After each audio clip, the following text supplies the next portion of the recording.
one and all, and listen to tales of excitement and adventure. Tales of daring heroes, savage monsters, and bards who just couldn't keep it in their pants. Tales of friendship, nobility, drunken foolishness, and unforgettable fun. These are tales of role-playing games, fair listeners, and this is Rollin' Bones. My name is Ryan Howard, and I shall be your guide.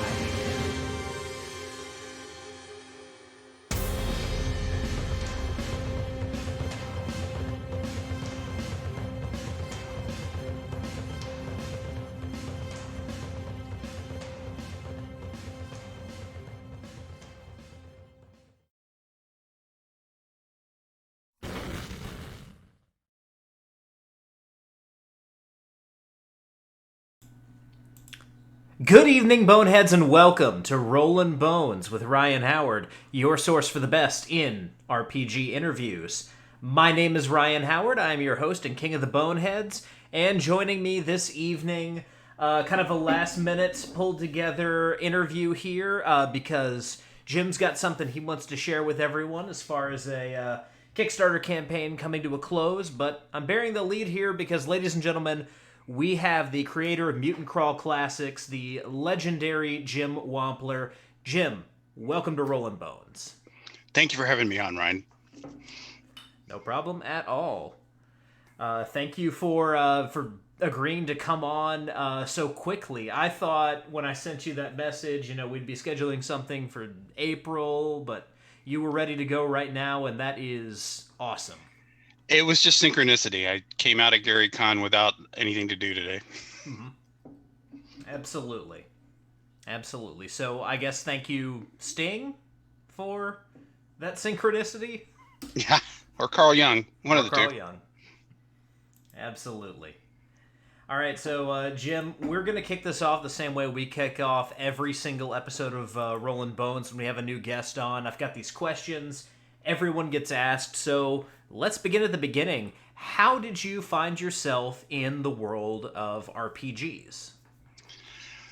Well, as the beard would indicate, I'm a mature gamer, so I started in 1979.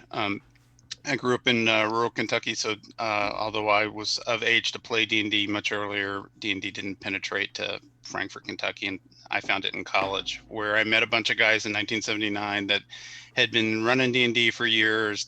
From a big pile of Little Brown books, Dragon magazines, and the AD&D books, which were just coming out at the time. And I think my first 4 purchases over the course of that year were the Player's Handbook, the Monster Manual, the Dungeon Master's Guide, and the Game World box set. So there it is. That's what I imprinted on right at the start, and a lot of why I do what I do today. Gotcha. The post-apocalyptic game system and genre mashing the fantasy and the science fiction together. I love it. Yeah, absolutely. Now, I have to ask, because you're from that same part of the world, did you run into Larry Elmore before he became Larry Elmore, shall we say, or did you not have any run-ins with him? I went to college a few times, and D&D is one of the reasons I flunked out as a young man. But when I went back for real to go to art school was about the time Larry was getting famous, and I went to the University of Louisville, and I can remember seeing Larry on the news riding his motorcycle into the news studio to be interviewed for something. But gotcha. I didn't know him until much later. Gotcha. But yeah, there's a really good indie game designer and publisher named James V. West. He's from Kentucky. I don't know what's in the water down there, except when you're growing up there, there's not a lot else to do. Yeah, I mean, I've talked a little bit with a couple people. Casey Christopherson actually had a couple of cool insights about this. There's something about growing up in a place with kind of, lots of wide open spaces and not a lot of stuff to do that really gets the imagination flowing and really kind of powers, what we value as gamers. So there's definitely something to it. Well, the joy of starting in 79 was pre-Satanic Panic, which wouldn't have fazed my mother anyway, because she was just perfectly happy we were all sitting in the kitchen table and she knew what we were doing instead of out running the streets, causing trouble. Absolutely. And of course, I do have to raise my glass of Kentucky bourbon here to a fellow Southern gamer. I'm in Nashville, Tennessee myself, so. Oh, I have family down there. Nashville's a great town. Absolutely. But yes, it's always great to connect with fellow Southern gamers, because a lot of people forget about us. It's kind of interesting when I compare and contrast because I'm a co-host on the Save for Half podcast, and all four of us started the same year, but they were like 12 and I was 18 or 19. So I missed a lot of the stereotypes. Our group in college had plenty of girls in it, plenty of diversity. That's just how we started because we were all in school together. Nobody cared. Yeah, I mean, I also started playing in college, and it was a similar experience for me where we had my first GM was actually a Muslim guy, Muhammad, and he really kind of taught me everything that I now know about the game, how to GM and everything. We had all kinds of different people because, again, we were all college kids, and we were all right there in Charlotte, North Carolina. So, we just got together and played together for like 4 years. We got pretty swept up in it and started evangelizing it. The Dungeons and Dragons penetrated Franklin County High School in Kentucky by virtue of me giving the Holmes Bucks basic set to my brother that Christmas, and he took it Nice. back to our high school. Next thing you know, somebody's granny aunt who runs a yarn shop downtown Frankfurt, the Busy Bee, is carrying, Dragon Magazine and Grenadier Minis and all the books. Nice. So, for the next question, I will put a caveat on this one. You can't say one of your own games that you've designed, but other than your own games, what's kind of your favorite system of all time? I mean, currently it's absolutely Dungeon Crawl Classics. I was a lapsed gamer for a period, as many are. In my case, I was off doing a tech startup with my brother and was ready to get back in and looking around. And it's no bang on anybody else, but this was, I don't know, 8 or 9 years ago, checking out Castles and Crusades, Pathfinder, the we had played fourth edition D&D, so I knew that wasn't going to be my cup of tea. And at a Gary Con, met Michael Curtis, and through him and a playtester local to Cincinnati that was running DCC playtest, found Dungeon Crawl Classics. And what struck me about it is I immediately felt the need to evangelize the system. I thought that was it's like the first girl you fall in love with. Hmm. It's never going to be like that again, and it was suddenly. But with a good group of people, I'll sit down and play anything. Gotcha. So, back in the college days, when you were first starting out, if you can't remember the very first character, that's okay. But who was your first character or your first memorable character that you ended up bringing to the table?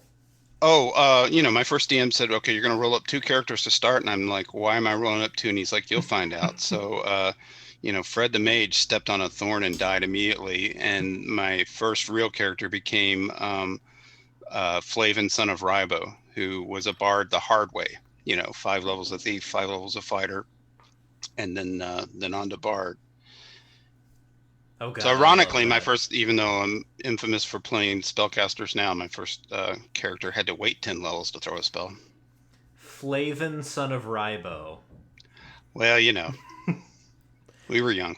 Someone out there is gonna have to think about that for a second, but yeah, that's fantastic.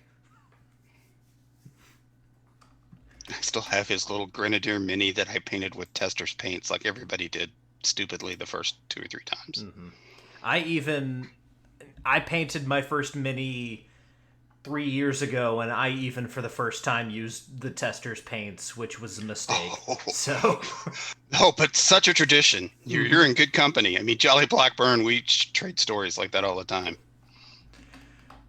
yeah. For anyone out there, we just did a whole miniature painting thing last week, but for anyone out there thinking about getting into it, don't buy testers. Vallejo, Reaper, they've all got good sets out there. Even Army Painter, if you're desperate, just don't buy the tester stuff. You'll regret it immediately.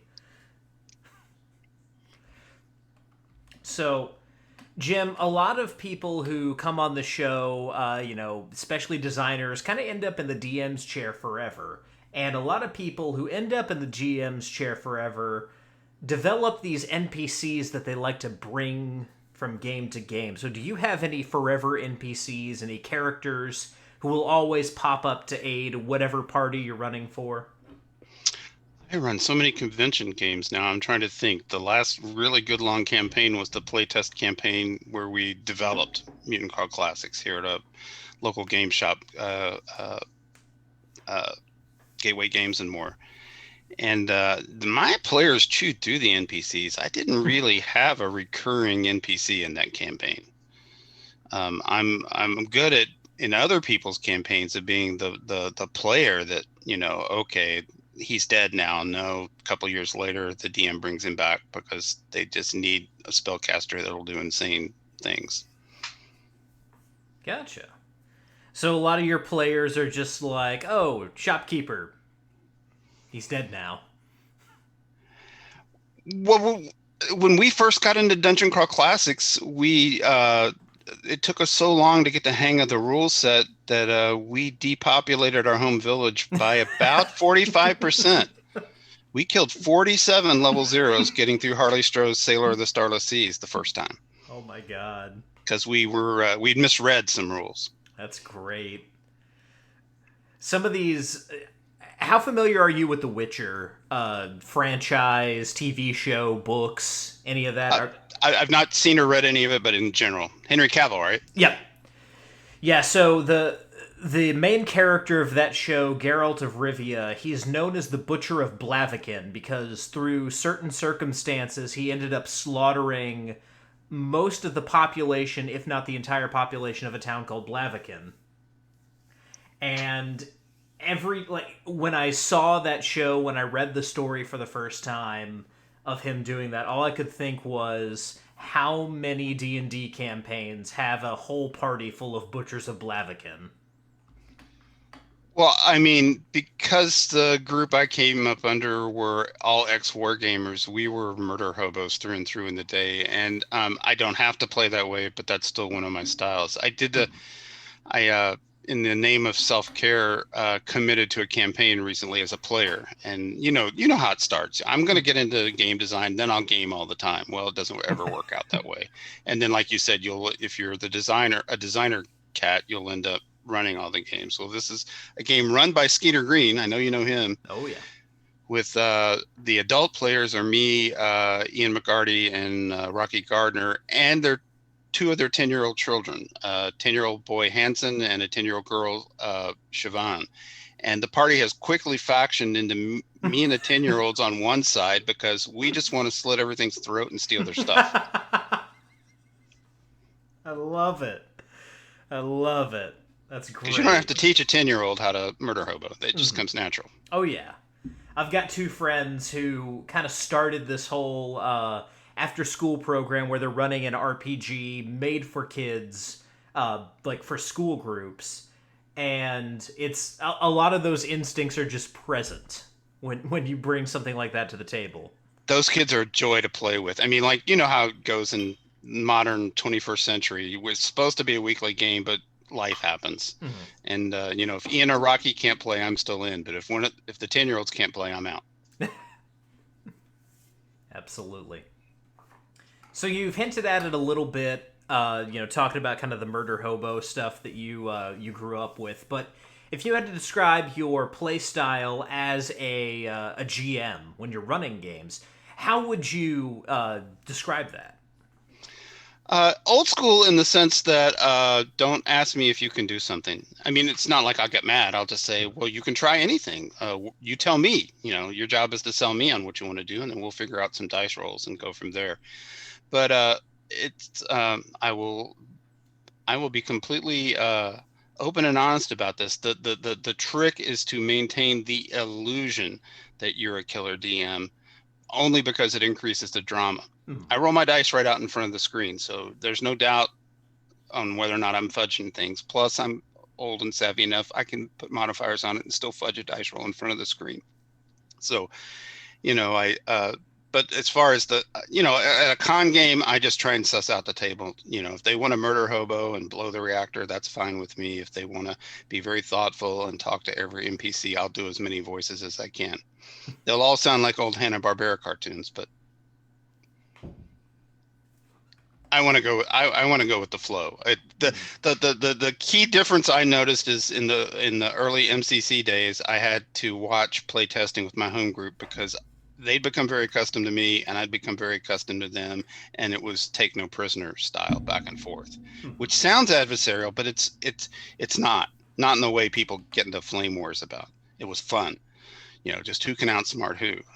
I love that part of it, but they would take second level characters and sail through an adventure. I'd run into a convention that needed to be a third or fourth level adventure for publication. My wife Elfie in chat here is asking for an example of a Hanna-Barbera character voice that you do well. So if you want to, feel free. If you don't, I understand. Oh dear Lord, no one under 40 is even going to know who I'm doing. And I'm not sure my throat's in a shape for it. I don't think so. I'll do the thinning around here, Bubbaloo, and don't you forget it. There you go. There we go. Mrs. Howard. Absolutely. So let's... I wish I could do Futurama voices, but Billy West has got a vocal box like a lute. You can't. I can't do those. Absolutely. Elfie enjoyed it, so there you go. We're good to go in that regard. And yes, Billy West is an amazing talent. One of my favorite things in the world, and I can't find it for the life of me, was him on a panel with a bunch of other voice actors reading the script to Star Wars in different voices they'd all done throughout their career. I love those. And like the thing about a cartoon voice panel is if anybody doesn't show up, you just get Billy. He can do it. Yeah. Whoever was the original voice. Absolutely. It was Yakko and Wacko Warner from the Animaniacs as Grand Moff Tarkin and one of the other Imperial generals and all kinds of great stuff like that. GM style, I just want to entertain and have fun, and I got to have fun too. So I do my best. I've cribbed my style just by watching all the GMs and DMs that I admire. Absolutely. Steal their swipe their stuff. And before we move on to the next question, I mean, there is an absolute valid point, and I pick up on this because this is something that I struggle with as a GM myself. The idea that don't ask me what you can do, sell me on what you're trying to do. That's something I need to be better at as a GM, because so often my players will ask me, can I do X, Y, or Z? And I will think and I'll look at the rule book rather than going, what's your plan? Thinking of, this is the role that I would need from you, or, just saying, all right, make a roll for it. It's more just kind of me consulting the sacred text than me going with the flow. And so I think that's valuable advice for anyone, no matter what system you're running, honestly, is just to let your players make their case. And then once you've heard the case, as the GM, you should know kind of what roles they'll need to make for it. John Peterson just wrote a wonderful book that was published back in December about this called The Elusive Shift, and every game designer on the planet should read this book because it's a very scholarly journalistic work with where he's not telling you what he thinks. He's just citing, okay, here's the history of how this game became a phenomenon, and this is one of the topics that they look at is how did this tug and pull back and forth start? And turns out it didn't start with D&D. It goes back to wargaming. I can't rattle off the games, but like some hardcore British World War I simulation where there needed to be a judge, and how much power did he have? But the trick is just, it's a thing we all understand intuitively. It just, people get tripped up on the language. The players have got to have agency.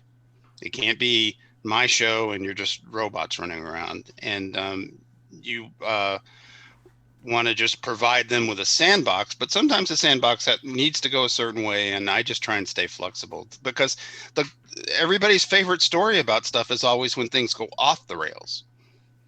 Mm-hmm. Absolutely. I'm trying to think of a specific example. For example, the players will inevitably find the back door to the dungeon somehow. Mm-hmm. And then so I thought, okay, well, I'll write one with a back door, and no group would ever find it or go through it.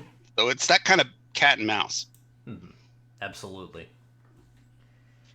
And inevitably, you've got the one NPC that you put a bunch of time and dedication into, who's the main quest giver, and they will walk right past him in favor of someone you put there just for extra flavor. Oh, well, yeah, sure. And some of that's on the GM. You've just got to watch out, because if you get all eloquent and give him a great voice, now you've planted a Chekhov's gun, and they think, that the pony dealer is the adventure hook or whatever. Absolutely.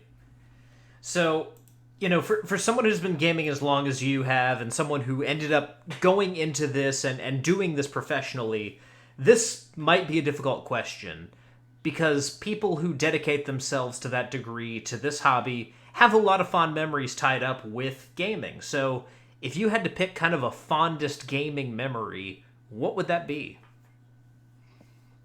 I won't go back to the old days, because those stories sound horrible now. But my fondest gaming memory is breaking Michael Curtis's The Chain Coffin in a playtest.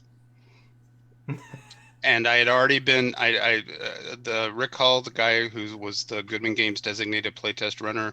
This was the game that got me on the you can't play a spellcaster anymore for 2 years, because they'd already cut me off from Wizard and Elves. Okay, I'll play a cleric, and I just ramped up a spell result using the rules, and broke the whole adventure right at the boss fight. Lit him up with a detect evil so bright we saw him like half a mile away, and just got to plan our shots at a distance. It was terrible. Stuff like that, I enjoy that. I mean, when like for poor Skeeter, between Skeeter and little 10-year-old Siobhan, who does please faces at him, we work him hard. Absolutely. I'm always got some crafty shenanigans. And knowing Skeeter, I can only imagine the reaction to it. If there weren't a 10-year-old on there would probably be lots of middle fingers and F words. Well, he doesn't do that. I'm usually the one that breaks first in front of the kids. But he's very very tough and fair. I mean, it just makes me feel sorry for the boyfriend Siobhan's going to have later, because she's going to work them the same way. That's going to be... That would definitely be an interesting interplay to see there, because Skeeter, everyone who knows Skeeter, and if you've seen him on the show, that's him. And just seeing someone try to break Skeeter and try to out Skeeter him in many ways, that would be interesting to see. Well, okay. I mean, you're asking me a lot of questions about my preferences, and some of them are playstyle preferences, and there's no right or wrong to that. I want to be really clear. You and I can have a very, or anyone can have a very cogent discussion of rules, mechanics, and game engines and game systems, and okay, this simulates that better than that. But playstyle preference is more or less hardwired in all our heads. But when you can get a fuck you out of the DM, you scored. Absolutely. Those are some of the best moments. I remember my players have definitely gotten that out of me with the Dark Sun game that we're playing, and then I remember the time we got that out of Muhammad. It was the first time I ever had that reaction from a GM. I didn't even know how to take it at first, but I was just like, oh, this is what we're chasing. And when the shoe's on the other foot and the player is one shot your kaiju with 100 bazillion hit points, and they figure out how to one shot it in round 2, you just got to go, well done. Mm-hmm. Yep, and Elfie in chat, Glitter Bomb was a different kind of fuck you from the GM. That was a why aren't you taking this seriously fuck you, not a you broke my world. Yeah. But that's a story for another time. We'll get to that someday. Well, Unless in you want my to get into GMing that. style, here's the rule. If you die, it has to be spectacular, because what do you win in role-playing games? The only thing anybody wins is the story they tell later. So if you are committed to being stupid and blow, there needs to be a 100-foot crater and smoke and a meteor from the sky, and you need a story to tell. Yeah, I mean, the glitter bomb thing was my players were playing Lost Mines of Phandelver from 5th edition Dungeons and Dragons, and they found 3 wolves that were chained up in the first dungeon, and they decided to free them, but they also decided to name them. So I don't remember what the other 2 names were, but one of them was named Glitter Bomb. And as a GM, I was just like, what? Okay, fine. Next room.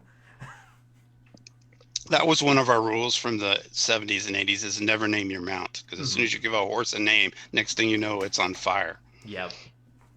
And my wife is a huge animal lover. She was in that game, and I was told in no uncertain terms that those wolves were not allowed to die. So that was a situation in and of itself. Well, there's different kinds of aggros, and you do not want to attract wife aggro. That's true. Wife aggro is the worst kind of aggro. So, you play in a lot of convention games, of course. So there's a lot of chances to run into this kind of thing. But we share the table with all kinds of people. Some of them we love and, enjoy our time with them. Some of them we just don't click with, and the worst of these people, we call them that guy. So if you have one that you're comfortable sharing on the show and don't feel like you have to name any names or anything like that, but if you have a that guy story that is particularly amusing, please go for it. I don't know if I want to call any certain situation out, but yeah, amongst me and my little clique of outside smokers on breaks and games, I call them cowboys. How many cowboys did you get at your table this time? And it happens. My job isn't to circumvent the cowboy. My job is to make sure everyone's having a good time, even the cowboy. Yeah. So I just have a style where I'll gently redirect and gently redirect. Okay, I do have a story. I'm sorry. Forgive me. At a North Texas con, I had a bad cowboy who just wanted to be one of those guys that runs in every room, runs up to everything first, swings first, touches everything first. And I spent most of 4 hours restraining him until they got to the boss fight and a potential TPK. And then I let him off the leash. And sure enough, they flew a giant head flying temple straight into a mountain and killed everybody except the one guy who said, well, it says on my sheet I have regeneration. Can I, glow burn and max that out right before we hit? And I'm like, sure. And his cells reformed in the crater and he walked away. That was a pretty good game. Nice. But, it's like trying to direct a parade in Mardi Gras. You've got to get good at deflecting and redirecting. And, there's the quiet players. Those are the ones I try and watch out for, or especially if it's a younger, shyer player. You've got to make sure they get their time in the sun and if you're good, and I'm not always good, but if you're good, you can draw them in. And next thing you know, they're almost the party leader. Absolutely. So last of these introductory questions here. This one has flummoxed a couple people before, and I'll tell you the answer to this question can be as philosophical or as sophomoric as you want it to be. But Jim, if you could put anything on a t-shirt, what would it be? Oh, yeah. Well, not in public. I'm not saying that.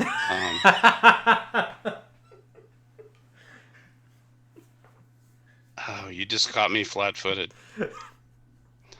The t-shirts I enjoy, most are all just something funny about gaming. Oh, well, yeah, I've got my favorite coffee mug. I'd like to have a t-shirt that's got Rick from Rick and Morty who says, yes, you're right. Let's do this the dumbest way possible because it's easier for you. That would be a good t-shirt. Yes, it would. I'd be surprised if someone from that very well merchandised TV show has not slapped that on a t-shirt as well. I love that I show. know what Skeeter's answer was. And what's funny about the "Goddamn It Zach" T-shirts that he made famous at several conventions is I am really good friends with Zach Glazer too, and I have a problem where those guys don't let me play the trash talk game. They get manly and they trash talk each other, and I'm not allowed to play because I don't. There's something Sheldon Cooper wrong in my head. I don't understand the rules. I go straight to nukes. And so when Skeeter started those shirts, I was offended. I'm like, Zach's a great guy. Why are you making these shirts? God damn it, Zach. I don't get it.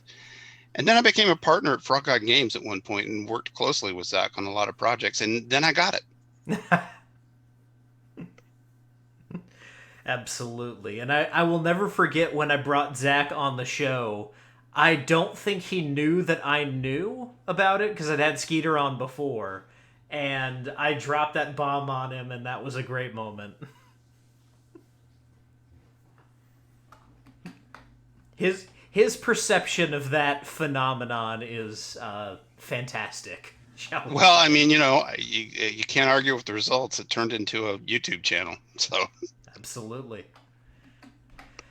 Cool. So those are kind of the introductory questions, and before we get into talking about Mutant Crawl Classic, or the stuff that led up to that, I want to kick off here real quick with some talk about Scientific Barbarian because we've got 35 hours to go in the campaign as of the time we're doing this stream. So talk a little bit about what Scientific Barbarian is and what kind of cool stuff people can expect from this third issue.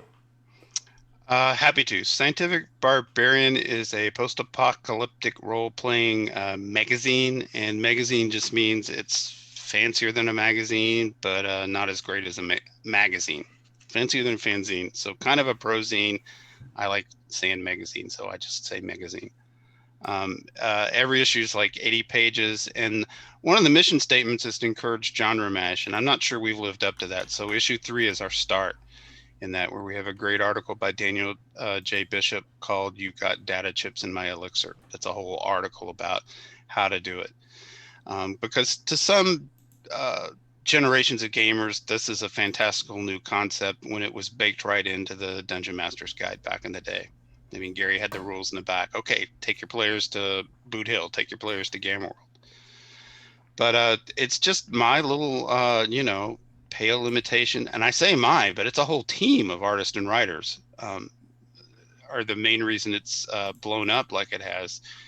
Attempt to replicate the good old gaming magazines that we all remember. So, every issue's got new classes, new monsters, new mutations, new spells, a whole adventure in every issue, comics, editorials, a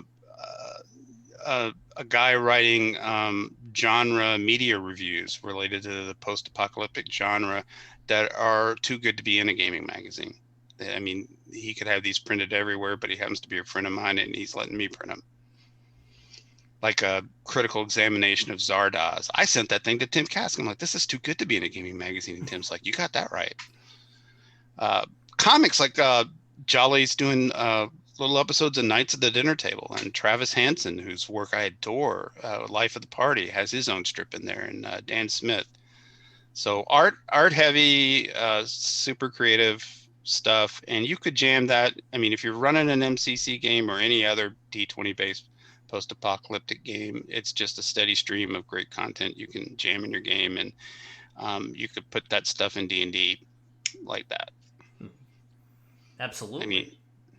I mean, I forget the name of the artifact, but in the DMG, the device of Quailish or something, and once you understand what it is, it's a submarine lobster. Yeah. Absolutely. I love throwing that thing in there. The last time I used it, the players weren't driving it, but there was a seaside strip club, for lack of a better term, brothel, that kind of place, and an apparatus of Quailish came up out of the water and parked itself right in front of it, and a bunch of dwarves got out and went inside. Well, if you'll bear with me, I'll explain the entire line of thinking here, because one of the things that caused me to be such an evangelical fan of Dungeon Crawl Classics is what Joseph Goodman did in that game. It was pure genius. Was figured out a way to strip down D20 to the basics, bolt some new stuff on, and take something that we're all very familiar with and reinvest it with a sense of mystery and suspense. When you run up on an orc or a skeleton, or God help you, a dragon or demon in Dungeon Crawl Classics, it doesn't matter how many decades of D&D you've played. You don't know what that thing is going to do to you. And that's the joy. And that's why Gary and those guys would do Expedition to Barrier Peaks, is because, okay, you've fought goblins and boulets and dragons, now crawling outside the spaceship. What the hell? You don't have that familiar grip on the setting, and that's exciting when you're playing through it. Yeah, absolutely. Does that make sense? Yeah. And it couldn't have a better pedigree, because, as we all know, D&D was inspired by a lot of the pulp fiction from the 30s and 40s, and back then the term science fiction didn't exist. Edgar Rice Burroughs just wants, swords and ray guns on another planet, or Lovecraft decides the elder gods are all extra dimensional beings from outer space, and Conan goes up that temple to fight a god, and it's a big elephant alien guy. Absolutely. Yeah, that those fusions of things that we have now kind of compartmentalized into their own genres really does, harken back to the DNA of what gaming ended up being. That's an excellent point.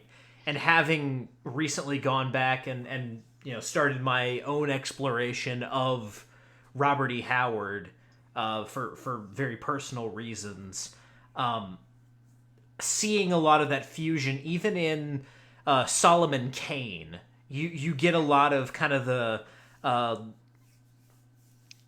Lovecraftian elements of beings from beyond the comprehension of humanity doing all kinds of unspeakable things. And there's even some elements of sci-fi, especially if you get to something like what is it, Wings in the Night, where the pterodactyls show up, stuff like that. And that's all what inspired Gary and the early guys to make what this game is now. So I'm right there with you. So that's a mission statement of scientific barbarian. So if you're a D&Der, don't be scared of sticking some mutants and magic together, because that's great. And it's a quarterly publication, which turns out to be the beast that never sleeps, always eats. So the third issue Kickstarter ends at 9 a.m. on Wednesday. So you got about 24 hours to jump in, and you can, for less than a cost from my web store, also catch the prior two issues. You can collect the whole thing. So far, I haven't run out of anything, not even issue 1. Absolutely. And I kind of stumbled. I mean, it was, one of the normal, every harebrained scheme a designer has is a great idea when you have it, but then it took off, and every Kickstarter has been bigger than the one before. So I was a little surprised at that, but I am happy to do it because it just checks all my creative boxes. It's one of the reasons I'm doing it through my own label. I'm in a point where I couldn't be happier, because I'm doing exactly what I want to do. Oh yeah, absolutely. Yeah, and if you're a fan of kind of what we've done on the show before, people that we've talked to, just to let you guys know, contributing writers to this thing, Levi's got some stuff in here. Skeeter Green has stuff in here. Artists, Ed Bickford, if you love your robots, he is here. Jolly Blackburn, as Jim already mentioned, and several others.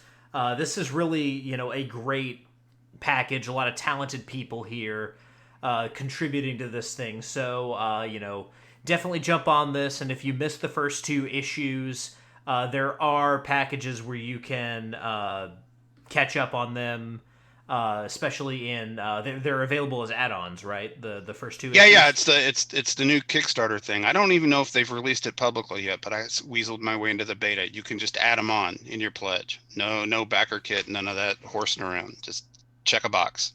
Sweet. Alrighty. So, now that we know a little bit about scientific barbarian, let's take it back a little bit and talk a little bit about Mutant Crawl Classic and kind of where that came from. I know you mentioned Dungeon Crawl Classic and how that kind of pulled you back into the world of gaming. So how do we go from there to developing Mutant Crawl Classic? Very much kind of an offshoot of that. Well, I grew up playing a tremendous amount of D&D, but as happens when you're young, like my brother was a DM, and I had a couple of college buddies that were the DM. I didn't run D&D so much. And what happened in those days is TSR came out with a series of games, and other people too, and our group would tend to take ownership of genres. Like Henry was the guy who was going to run Boot Hill for us, and Kevin was going to run Top Secret. And my second game I bought after D&D was Gamma World. And I started out, as many of us did in the 70s, as a science fiction fan first, and became more of a fantasy fan through Dungeons and Dragons rather than prior to. So I naturally glommed onto Gamma World, and I always thought that if Gamma World had gotten the full treatment like D&D did, we'd be on 5th edition WotC Gamma World with hardback books and endless adventure hardbacks now. That didn't happen, and so Jim Ward was my hero growing up, and I'm very blessed. He's also a writing contributor, Scientific Barbarian for me. Very blessed to know him in real life, and the Mud Puppy Games back in the aughts published the 4th edition of Metamorphosis Alpha, which is not one of the big ones. So that whole genre, I'm sorry, I lost the thread of what you actually asked me. I apologize. How Mutant Crawl Classics. Yeah. So with all that, I ran a Gamma World campaign for 30 years for my brother and friends, and every edition of Gamma World, and I think at the end we were running Mutant Future as the rule set with 1E Gamma World as the setting. And when Dungeon Crawl Classics came out, I immediately leapt to this is the chance to write the game you always wanted to write. I've got my own versions of Gamma World that I'd written periodically through the years, and started working on it right away. And I was far from the only person to have this idea. So there are other great similar games like Reed St. Filippo's Umerica, and started working on the game and playtesting it and doing all the work you have to do in advance. But meanwhile, I had a problem where I hadn't had anything published like an adventure in decades. So I waited. I'll share this with anybody that's out there that's looking to break in professionally. I spent maybe 2 years of conventions pitching Harley and Michael Curtis out on the sidewalk. How about this DCC adventure? How about that? And getting told, no, that was DCCC 32. No, that was number 67. We already did that idea.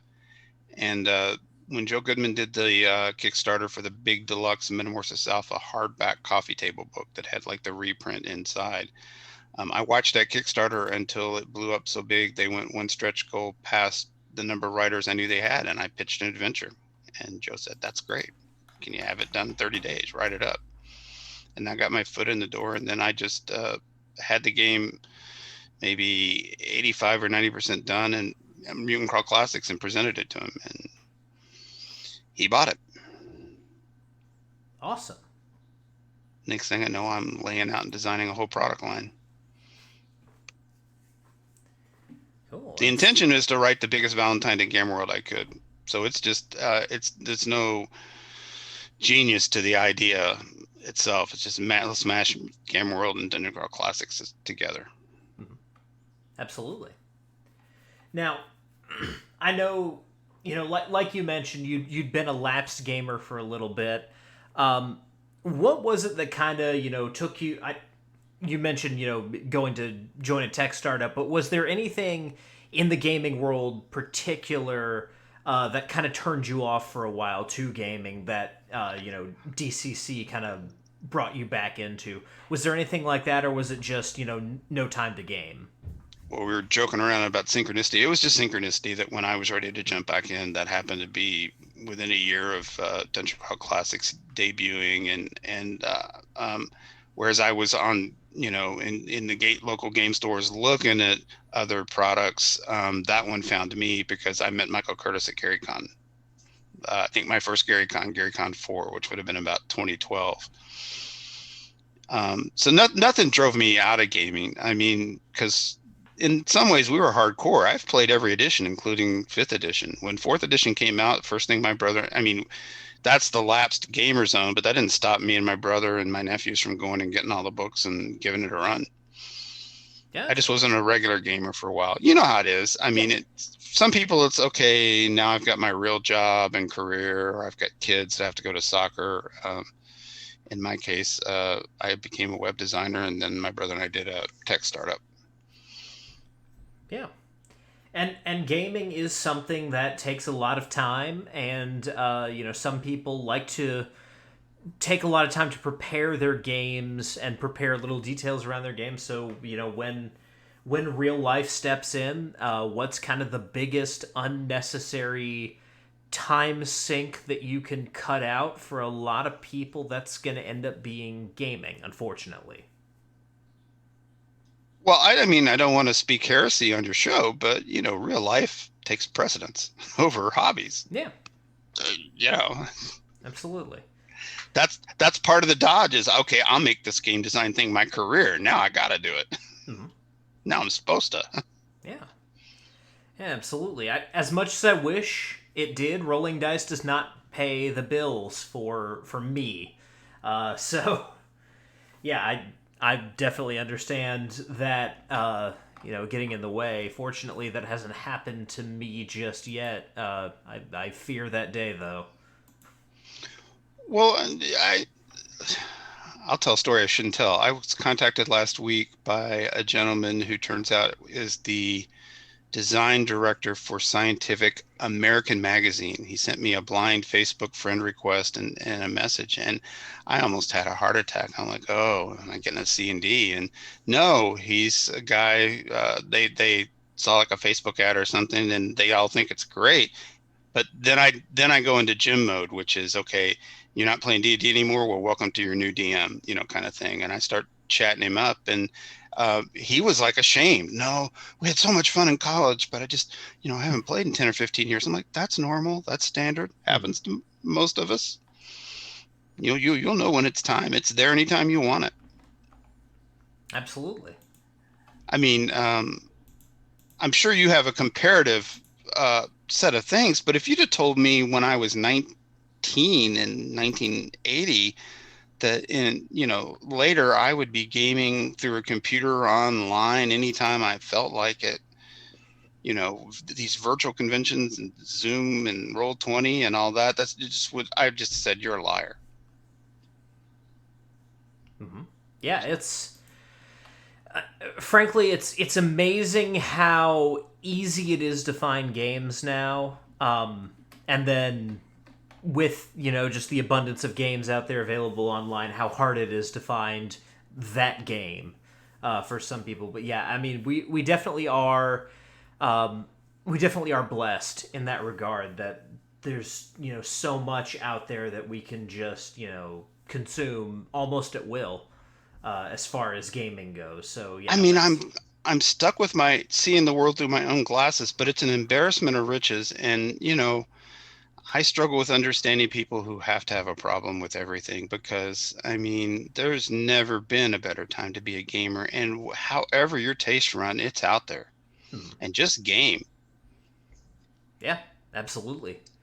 Like Yeah. the wheelchair adventure that WotC just put out. In some areas and some people, that's some kind of issue some way. And Tim Kastner are talking about it, and I'm like, or the revision where the different NPC races that are now playable character classes can have their own individual alignments and stuff like that.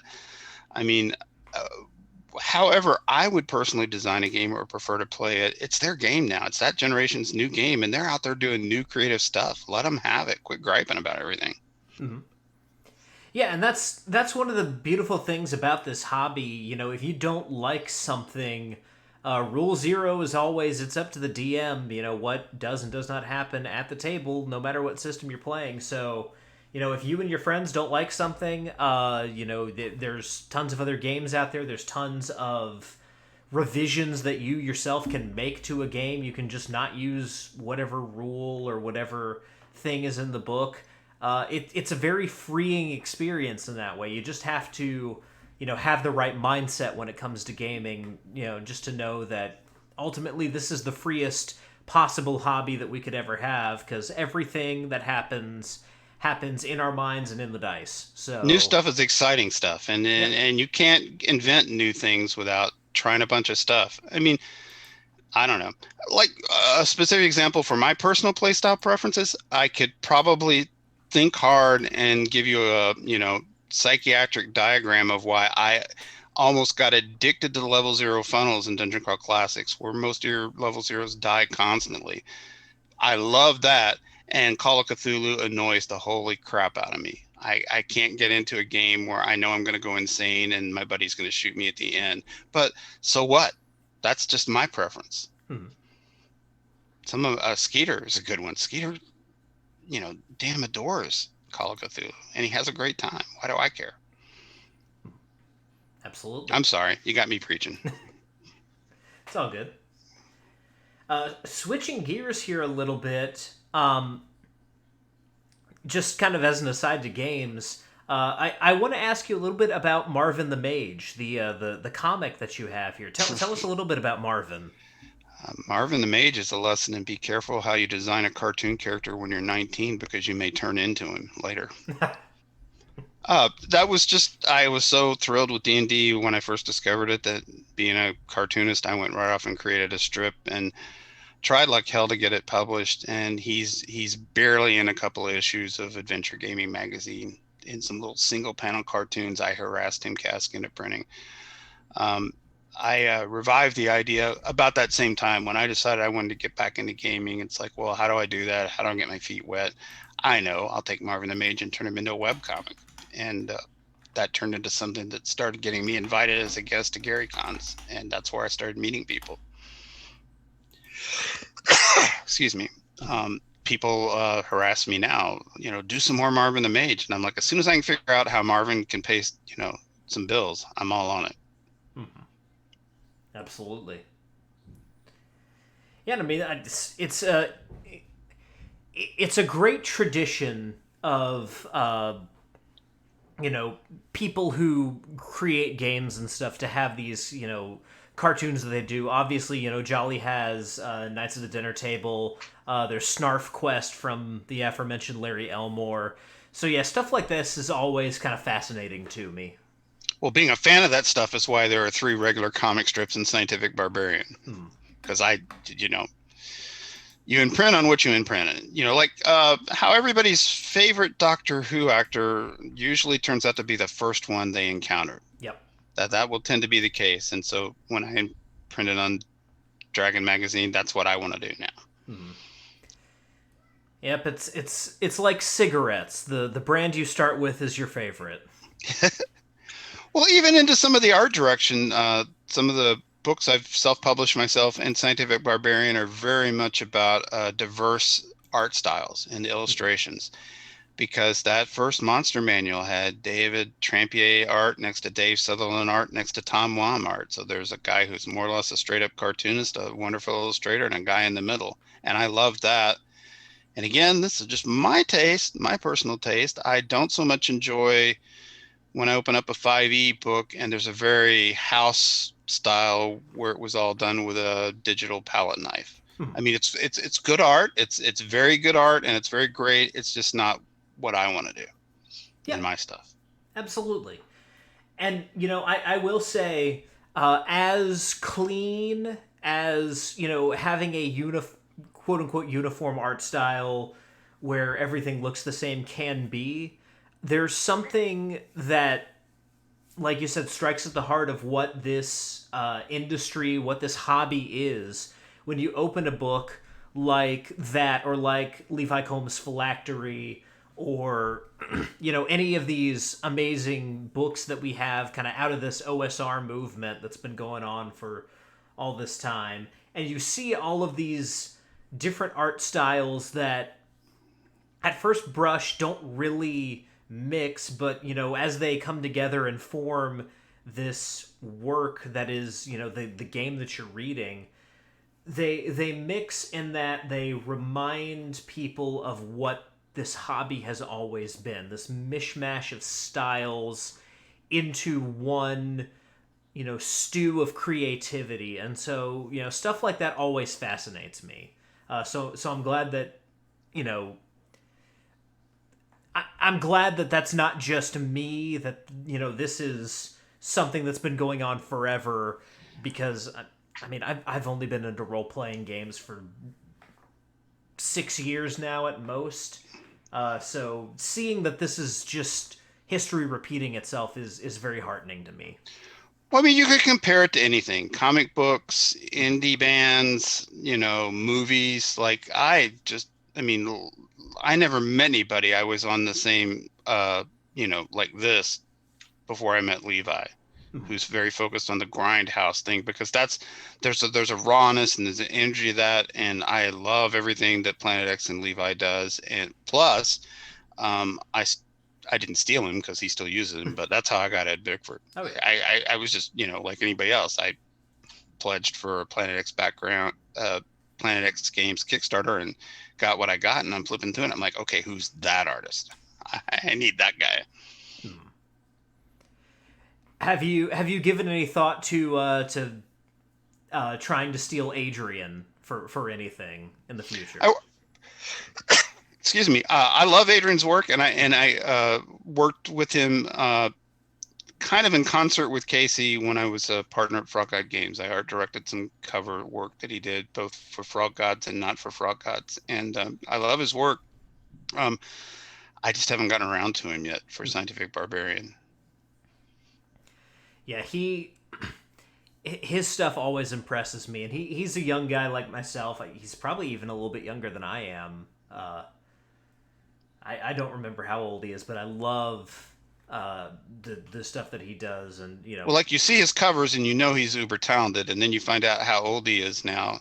I'm gonna guess probably 19 or 20, and then you go, oh, holy crap. Well, all right, what's he gonna be, in 10 years? Absolutely. Yeah, he would be someone that I'd be interested to have a conversation with. And then Ed, obviously, Ed's actually going to be on next week, so it's seeing his stuff is always so interesting, and the way it's a joke now amongst people who know Ed's work, but just the way he draws machinery and robots is second to none. Well, if you go to the Kickstarter right now and see the cover for issue number 3, it's a big Ed Bickford robot art, and the art came first. I saw the art and said, I want to buy that, and then I wrote a whole adventure around it. So it was a case of, and this is my favorite thing to do, is a more collaborative give and take relationship between writer and artist. So I went off to, like, the old pulp days where they would just have a cover painting for Fantastic Adventures and slam it down at a writer's desk and go, give me 50 pages about that art. I saw one of Ed's giant robot pulp covers and said, okay, I want that, and I'm going to write a whole adventure around it. Absolutely. And that's something that a lot of people in RPGs seem to kind of get that inspiration from just seeing a single image. I know like Shane Hensley saw the Brahm picture of the Confederate vampire, and that's kind of where Deadlands came from.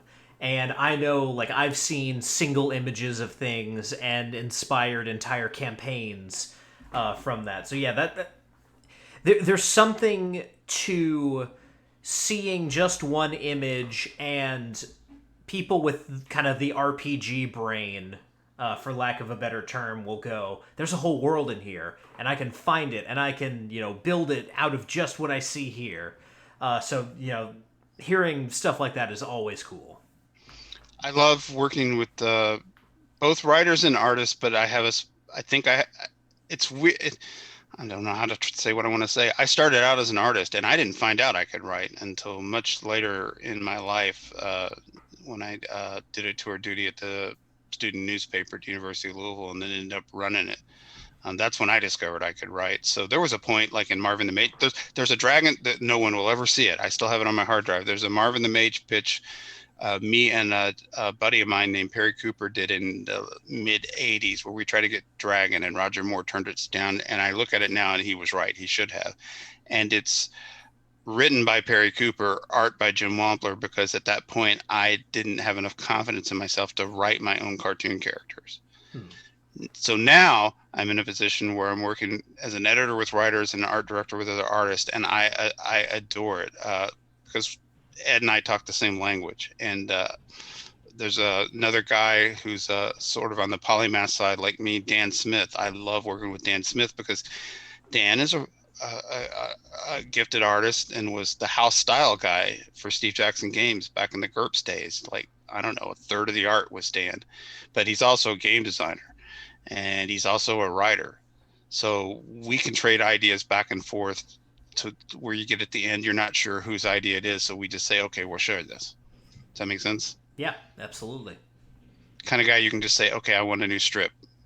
Go create one. And off he goes. And you know, Dan, it would be like Facebook message 30 minutes later. Here's the completed strip. And you're like, okay, whoa. You know, that issue's not till 3 months from now. Awesome. Well, like we mentioned, you know, we're in the final 48 hours. This campaign for Scientific Barbarian is going to end on Wednesday morning. Once this wraps up, Join us, because I mean, even with shipping, it's $20. You can't get a pizza to your house for $20, and you'll get to keep this longer than the pizza. Yeah, absolutely. And there's all kinds of cool stuff in here. But you know, once the campaign wraps up, if you are ready to kind of talk about, you know, what's going to be next for Mud Puppy beyond this, you know, what's kind of the next project for you? There's just like a software company. There's a whole plan with a path, and I can't discuss most of it, but it'll be Scientific Barbarian for a while, because I'm going to keep doing these as long as it remains popular, and right now it's growing like a weed. So, but there will be a couple of expanded versions of a couple adventures that appear in the magazine that will come out either at the end of this year or beginning of next year as full modules, for the people who buy the magazine and don't read the adventure. A player in my game this weekend, I told him I was, as for virtual table swag, I was sending them Scientific Barbarian #1 because it had the adventure they just played, and he had it already. And he's like, I didn't know there was adventure in that. So a couple of out and out modules in a more standard 8.5 by 11 saddle stitch, and then I've got a couple of whole RPG games that I'm working on, a superhero game and a game I can't talk about. Awesome. That, somewhere in the mysterious future, I'll figure out a way to publish those. Absolutely. I mean, the superhero game, as a comic book fan, I love stuff like that. So superhero games are always fun to see, and it's always interesting to see how different people interpret turning what we see in comic books and what we see in cartoons and stuff like that into what we see on tabletop. So, stuff like that's always fascinating to me. Well, here's a way I can discuss the future projects. I started the superhero game several years ago, and at one point, Frog God Games was actually going to publish it. But what happened is I got really ambitious and decided I'm going to write the game that fixes everything I think is broken in all other superhero games. Came up with a non-D20 game engine that works. I've play tested it. It works great. And then started bolting the superpowers onto it. And I am one of those people that sometimes has to learn things the hard way. I slammed into all those problems I was going to solve, and I haven't solved them yet. So the next game for me will be that same game engine in a new game. Work all the kinks out in an easier to understand genre, and then go back to the superheroes and see if I can figure out how to fix the things I think are broken. Now, I just have to ask, is one of the problems that you run into when designing a superhero game You've got someone at the table who wants to be Superman or Thor, and then you've got someone else at the table who wants to be Batman and the Punisher, and you want both of them to feel like they're having the same amount of a good time. Is that one of the major issues that you run into? Sure, sure. The problems with the genre for role playing games are nearly endless. That's a big one. Another one is how to handle the wild variance in the actual powers. Like in D&D, we've just got the spells as written; they're stacked in new levels. But how do you systematize that? And I sound like I think every other superhero game is broken. They're not. They've taken different tactics, and you can't argue with the metrics of success. Mutants and Masterminds is a very D20 approach to it, and I adore that the same guy. Kinnison is the last name. I can't. Steve Kent. Steve Kinnison. Yeah. Also wrote Icons, which is a completely diametrically opposed way to do it. More, it's not a storytelling game, but more abstracted. And old Marvel superhero game TSR had, in the middle there with the phase rip system. I've got a creative ego too. I looked at all that and decided I can do it better. I can have my cake and eat it too, and I haven't gotten there yet. Absolutely. Yeah, and I mean, I love Mutants and Masterminds. I love Savage Worlds, which is good for a certain type of superhero game. But yeah, like each system has its trade-offs, and so it'll be cool to see kind of how you look to address these issues and how things turn out with your system here. So yeah, I'm excited for that. We've play tested it, and as far as the play test went, they went well. But that's they're your rules and you're running them. I mean, you can fudge a lot of that. I need to do better. Absolutely. Cool. So, just as we're kind of wrapping things up here, what I like to do is give everyone some time at the end to discuss any projects they have coming up or anything like that they want to plug. Obviously, Scientific Barbarian #3 is on Kickstarter right now. I'll put the link in the description for this once it goes up on YouTube and podcatchers so that you guys can jump on this. Have that up tomorrow, a day early, so you guys can get in on the action here. But other than that, what else do you want to plug or anything like that? Is there anything else you want to shout out here? I am so much more comfortable being the interviewer than the interviewee, and I'm not. I'm not the best at self-promoting, or at least that's what my brother tells me. I'm a co-host also besides the Mud Puppy Games, and there's a website too. If you can get the first and second issue of Scientific Barbarian at a backer only price through this Kickstarter, but you can also just go straight to the web store and order them. And if you're a PDF person, straight from Drive Through RPG. I'm very fortunate to be a co-host with three very good friends on the Save for Half podcast, where we just talk about any old game we want to. From the Sublime to the I never even heard of that, and I'm an old guy. With Liz and Mike Stewart and Corbett Kirkley, and the SaveForHalf.com is where you can go find that. Past that, I'll get excited and start talking about all of the cool stuff my friends are doing, like Levi's Phylactery 3 and the adventure Skeeter Green's writing, Crypt of the Science Wizard. I'm into that. Joe Goodman Games just did a whole 5e book everybody went crazy with, and unfortunately the Kickstarter's over now, but the book will eventually be for sale.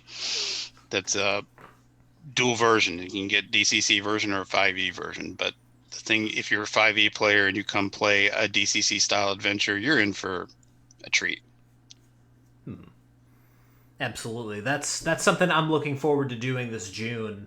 Just kind of getting in on DCC and MCC, in North Texas, which unfortunately you won't be in attendance this year.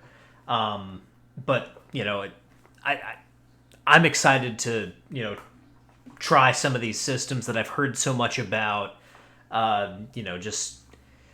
everyone knows 5th edition. Everyone loves playing it. I love 5th edition. It's easy to run. It's easy to get everyone to play. But sometimes, just wanting to try new things Well, is what I crave these days. you know what? When we were kids, we just played whatever new came out next with no prejudice. I mean, sure, we always came back to D&D. And one of the biggest reasons Mutant Crawl Classics happened was because the game store in Cincinnati called Gateway Games and More is where it happened. And Todd Bunn, my friend that runs that game store, has put the lie to all Edition Wars because the manner in which he runs his store, the players in my group that ranged from mid-20s up to my age, and occasional kids, would play Dungeon Crawl Classics on Friday, Call of Cthulhu on Friday, Saturday was Pathfinder Day, and Sundays were old school D&D. The same crew would play it all like we did back when we were kids. So, I mean, that's the whole point of a convention. Go try it all. Oh, yeah. Absolutely. And you couldn't find a better one than North Texas Con. Have you been before? This is my first time. You're going to love it. You're absolutely going to love it. There was a time where North Texas Con, RPG Con, Gary Con, and Gamehole Con were all about the size North Texas Con still is because Doug Ray and Mike Battleotto decided to cap it. Now those other two conventions have become giant. But North Texas Con, like, you can't swing a dead kobold without hitting an old TSR guy. They'll be literally every third person you run into in the lobby, and all kinds of gaming, role-playing gaming, going from 5e through really arcane stuff. You could find a first edition Gamworld game at that con. Absolutely. Yeah, and so many of the people that I've had on the show, just because I've gone through the whole Frog God roster, and Levi's been on the show several times, and Skeeter's been on. So many people that I have talked to throughout the course of doing this show will be there, and I've never met any of these people in real life, so it'll be cool to connect with people that I've had conversations with face to face and play in games with them, which even more that's so how than... Skeeter and I got to be friends. I met him at a North Texas Con. Then together we talked this 21-year-old kid and his wife from Alaska into coming to their very first game convention ever. And that was Keelan and Samantha Halverson. And now they're both in the industry doing art. Sweet. From a North Texas Con 2 or 3 years ago. Absolutely. Yeah, so that's... Sorry, I'm not going to be at this one, even though the vaccine's out there and I've got it. I'm not up to dealing with the airport yet. All good. I'll be there next year. Absolutely. And if all goes well, I will be too, because, that's... Everyone I love from this community is going to be there, so, why not Ryan from Rollin' Bones as well? Maybe next year I'll get the courage up to actually run something there. Well, I don't mean to laugh, but, how long have I been running games? And every single game at every single convention, I have to go outside and, meditate and have a smoke and get caffeined up because I get like stage fright. You just got to walk past that, and it's the same thing. Yeah, unless you get a cowboy, then you just gently keep the cowboy on the leash until the very end, then cut him loose. My whole thing is I want to stick with the old school nature of North Texas RPG Con, and the only old school game from back in the days that a lot of people long for at North Texas. The only game that I'm familiar with is the James Bond role-playing game. I don't quite know it well enough to run something in it, though, so I want to give myself some time to familiarize myself with those rules and then turn that loose on someone. Well, that'd be awesome. And you could, when the pandemic's not a factor, you could fill up a table of players to play that anytime in North Texas Con. That's exactly the kind of old games they like to run down there.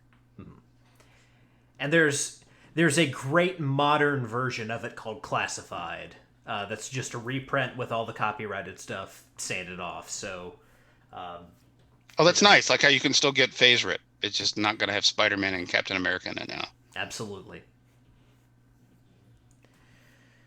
Yeah, well, you have a good time down there. I will. I will have a good time for the both of us, and you know, hopefully it'll be a big convention for me for years to come.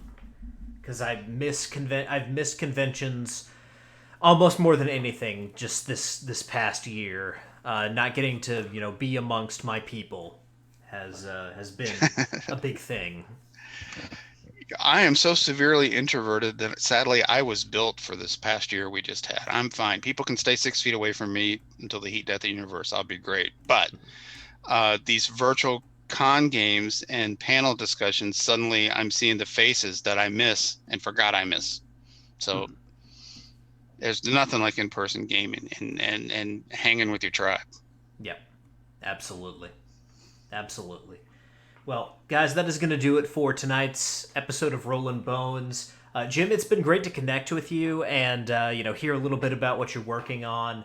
Anytime you've got something that you want to talk about, once the superhero game's up and running or anything between now and then, you're always welcome back on Rollin' Bones. Well, thank you. It was very nice to meet you, and thank you for having me on. And we have to stay in touch now because I want to hear how your first North Texas RPG Con went. Absolutely. Absolutely. Well, guys, that is going to be it for this week as far as programming goes. Next week, hopefully, I will have the new capture card for an actual painting stream because Lord knows the past 4 that I've tried have just been disasters. So hopefully we'll have that. And also, next week, the master of robots himself, Ed Bickford, will be on Rollin' Bones.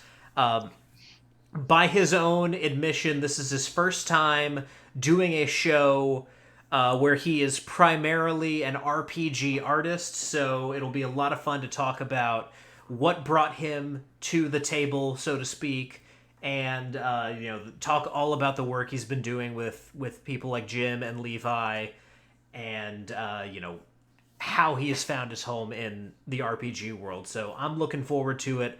I hope you guys are too. So until then, whether you rolled a 1 or a 20, I am so glad that you rolled your bones with me, Ryan Howard, and I'll see you next time.